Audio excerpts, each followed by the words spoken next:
Today, it feels like we're closer to a TikTok ban in the US than we've ever been before, but that's actually not the case. In 2020, the app was hours away from being banned before a judge stepped in to stop it from happening. We could see something similar again. I'll get back to that in a second, but first let's talk about why TikTok is on the chopping block to begin with. I'm sure you saw the CEO of TikTok get absolutely railroaded by Congress a few days ago. Even if you didn't know it before, it's probably pretty clear to you now that there's a strong bipartisan impetus among US lawmakers to ban TikTok. Without getting into whether a ban would be a good thing or a bad thing, the fact of the matter is, in recent years, when it comes to national politics in the US, there's generally been no downside to being tough on China. China is broadly seen as America's #1 adversary. This anti-China sentiment within the country has been building for several years. And that's the main reason why there's such a strong desire by US lawmakers to get TikTok banned. The app is owned by a Chinese company, and so it's got caught up in the broader anti-China movement within the US. But this is much bigger than just TikTok. We've seen the US government implement a whole host of anti-China economic policies over the past several years. From the Trump trade war that put tariffs on Chinese imports, to the sanctioning of Huawei, which decimated one of China's biggest companies, to export restrictions on critical US semiconductors, America has been waging an economic war with China for quite some time. Those policies I just talked about were massive economic blows made by the US on China, but they were largely ignored by most Americans because they didn't touch many people directly. TikTok's a little bit different because it's directly used by tens of millions of Americans. But still, attempts to ban TikTok are a manifestation of that same anti-China sentiment that pushed the government to enact all of those other policies. It wasn't always like this, though. For several decades, America's relationship with China steadily improved. The two countries established diplomatic relations in the 1970s, and then the US allowed China to join the World Trade Organization in 2001. That was a monumental event that helped China become a manufacturing powerhouse and then eventually the world's second largest economy. At the time, the US believed welcoming China into the global economy would lead to its integration within the international community, which might then lead to a more open political system within the country, maybe even democracy. But it didn't play out the way that America's political leaders at the time had hoped. China did take advantage of its newfound ability to trade with America and the rest of the world. Like I said, it became a manufacturing powerhouse in the world's second largest economy. But all of the other assumptions that political leaders in the US made 2 decades ago were wrong. The US manufacturing industry suffered, and there's been a lot of claims that China stole US intellectual property. And of course, China never became a more politically open society like many people envision. In fact, you could say it's gone the other way with the ascendance of Xi Jinping, who you could argue is one of the more authoritarian leaders of recent Chinese history. So the grand bargain that the US struck with China a few decades ago didn't come with the results that the US expected. China has risen, but not in the way that American leaders had hoped it would. And this new powerful China is naturally butting heads with the US more frequently. That's created a growing rift between the two countries. It's gotten to the point where, like I said, China is considered an adversary. And there's been this growing anti-China movement within the US that started a little over a decade ago and has been escalating ever since. TikTok is the next target of this movement, an app that's used by 150 million Americans, but also one that many Americans fear could be used by the Chinese government to spread Communist Party propaganda. Does that mean that TikTok is toast? Not necessarily. The US has a relatively open economic system. It's not easy, nor should it be easy, for the government to ban an app. In fact, it would be unprecedented. So even though the odds of a TikTok ban are rising quickly, there are many hurdles that the US government would have to overcome if it wants to make this happen. The first is getting a bill passed in Congress that makes it easier for the president to ban the app. As the Trump administration found out in 2020, banning TikTok based on current laws might not be defensible in the courts. When Trump tried this in 2020, his orders were blocked by judges who said that he exceeded his authority. Trump was exercising his powers under the International Emergency Economic Powers Act, a law that grants the president the authority to regulate economic transactions with foreign countries in response to a national emergency. But while this law gives the president a lot of power to regulate economic transactions with foreign countries, those powers are limited when it comes to certain transactions. Specifically, the Berman Amendments limit the president's authority to regulate or ban the import of informational materials from foreign countries. This includes materials protected under the First Amendment, like books, newspapers, and yes, videos. Berman Amendments were designed to prevent censorship and to protect freedom of speech. Any TikTok ban will have to find a way to get around them. Now, if you look at President Biden's recent threat to ban TikTok, it looks very similar to the ultimatum that Trump made in 2020. What we've heard is that the Biden administration has told TikTok that unless its parent company ByteDance sells the app to another company, they will seek to ban it. But at the moment, this isn't a very forceful threat because, as we know, Trump tried to ban TikTok himself in 2020 and it didn't work. Biden probably won't try to ban the app unless he has stronger legal authority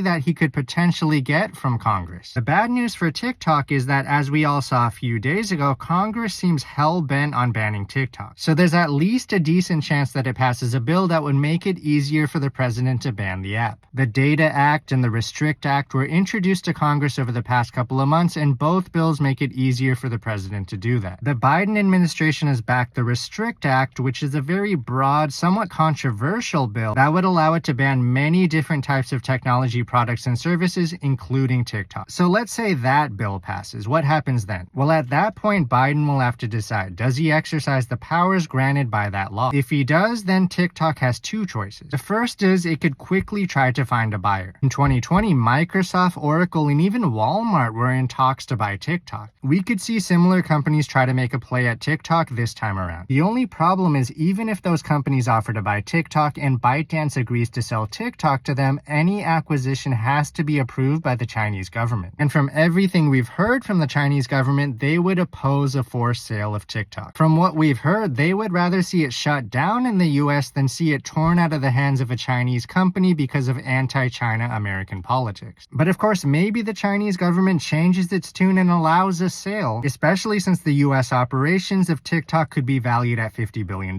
Would the Chinese rather see that value disappear or go to ByteDance? You might think the answer is easy. It's better to have a Chinese company take that $50 billion than to see it completely disappear. But I'm not so sure about that. Based on what we've seen the Chinese government do to their own companies, you get a sense that money isn't always their number one priority. In 2020, President Xi Jinping personally halted what would have been China's largest IPO to get back at the company's founder, Jack Ma, who made some comments that were critical of the Chinese government. Over the next couple of years, the Chinese government took a lot of actions that hurt the country's top companies in order to advance the government's political goals. So it wouldn't be unheard of for the Chinese government to look after its own interests ahead of the interests of a Chinese company. And while we're talking about the potential sale of TikTok, I will mention one other possibility. And that's a scenario where the Chinese government allows a sale of TikTok but without the app's coveted algorithm. I'm not sure what the technical feasibility of this would be, but you could imagine that another company would pay a lot of money just to acquire TikTok's user base. And then they can incorporate their own algorithm into the app. But again, this is all kind of a long shot. Right now, all we know is that the Chinese government is reluctant to allow ByteDance to sell TikTok. So let's say that a sale isn't allowed to happen. Does that mean that TikTok gets banned? No, that still doesn't mean that the app will be banned right away, because we would expect that TikTok would sue the Biden administration just as they sued the Trump administration in 2020. While the Biden administration would potentially have the benefit of a freshly passed bill from Congress to back their case, something like the Restrict Act maybe, even then, TikTok could use the First Amendment to make its case. At that point, this becomes a constitutional issue for the courts to decide. Does banning TikTok violate the First Amendment? In 2020, a judge blocked another Chinese app, WeChat, from being banned by the Trump administration on free speech grounds. Maybe TikTok could escape a ban for similar reasons. In any case, if attempts to get TikTok banned go that far where it ends up in the courts, it could take quite some time to work through all this. There's even the possibility that this case could end up in front of the Supreme Court. This whole process, from passing a bill in Congress, to Biden making an ultimatum to TikTok, to the Chinese government preventing a sale of TikTok, to Biden pulling the trigger to ban the app, and finally to a TikTok lawsuit against the administration, could take a long time and might even extend past the next presidential election in 2024. And that's assuming that the Biden administration even goes through with the TikTok ban. We don't know what's running through their minds and whether they think it's worth it to go through with a process that might anger a lot of Americans, especially young Americans who Democrats usually rely on to vote for them. So we'll see what happens. This is going to be interesting to watch. In the meantime, if you want videos like these and transcripts of videos like these delivered straight to your inbox, feel free to subscribe to my free newsletter on Substack. Thanks for watching, and see you in the next video.